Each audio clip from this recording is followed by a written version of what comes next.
Journey to Harmony. I'm your host, Richard Harmon. It has been a while since I've been on this, been having chance to consider some things and just to, reshuffle things here all together. So, a big story has come out recently about the DC housing crash.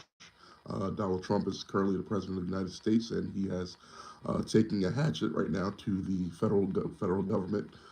Over 200,000 people have been let go as he tries to right size the government.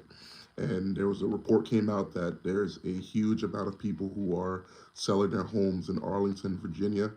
And it makes a lot of sense, right? So if you lived in Arlington, Virginia, maybe 10 years ago, you bought your home probably right now is probably worth maybe two times what you paid for it. So you have all of these people who've just been laid off. They've taken a one full year of salary. So if you're in the government, you make $100,000 a year, and someone tells you, "I'm going to give you $100,000 cash." You receive that $100,000. You sell your home. You can go and buy a home cash in um, in North Carolina. The $100,000 you get from your salary plus the amount of money you get from your home, you have a paid off home rather than living in Virginia. So it's an interesting case right now, and a lot of people are saying that the housing market in that particular area will crash potentially. For the most part, just like people left Silicon Valley, I think that there's a reshuffling of people around the country as different things are being replaced, as different areas are kind of becoming more and more desirable rather than being focused so much on in the Northeast. So what does this mean now, right?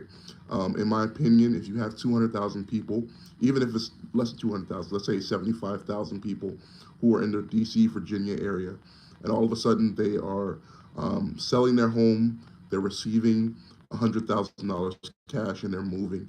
That's an influx on top of the people who are already coming into areas like North Carolina, areas like Georgia, areas like Tennessee. So places like that have already seen a big influx of people, a big influx of the cost of living in those areas. Are also going to continue to see something even more. I think right now it's what's getting ready to happen. We're going to see a lot of increases in those areas. Virginia in itself, they have a lot of issues with taxes. They have issues with they're kind of like a southern city that's northern, still for the most part, but southern state that's northern.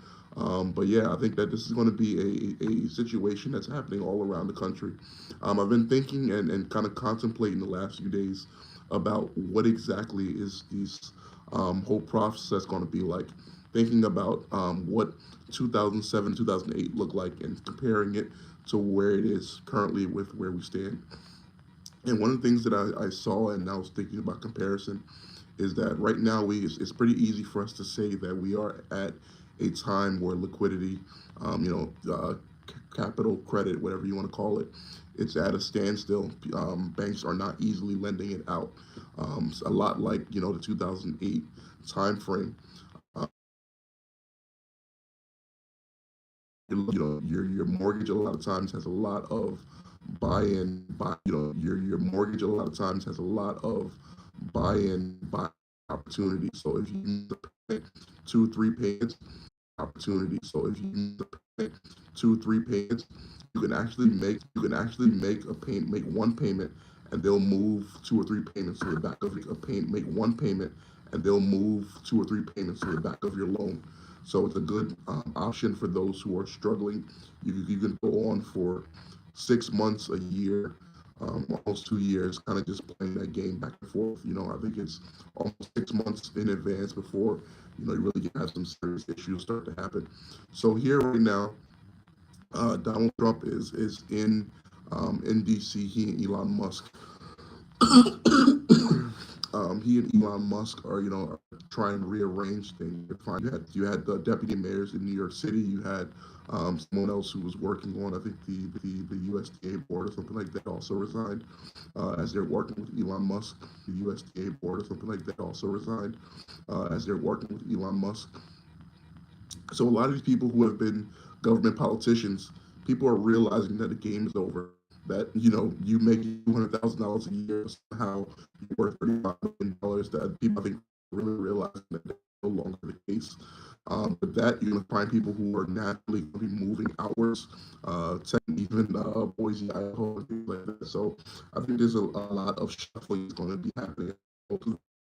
And for the most part, some places, I think we're going to continue to see places like California, New York, and Florida. Everyone is posting about how those places home insurance is no longer being lent at a reasonable price. If you have 2 million people, 2.5 million, 3 million people leave California, that's a tsunami of people coming to your area of town, whether you're in Denver, you're in Las Vegas, you're in Texas, you're in Georgia. That's a tsunami of people just from California. You add another, 500,000 people from Florida who's rushing out due to hurricanes costs.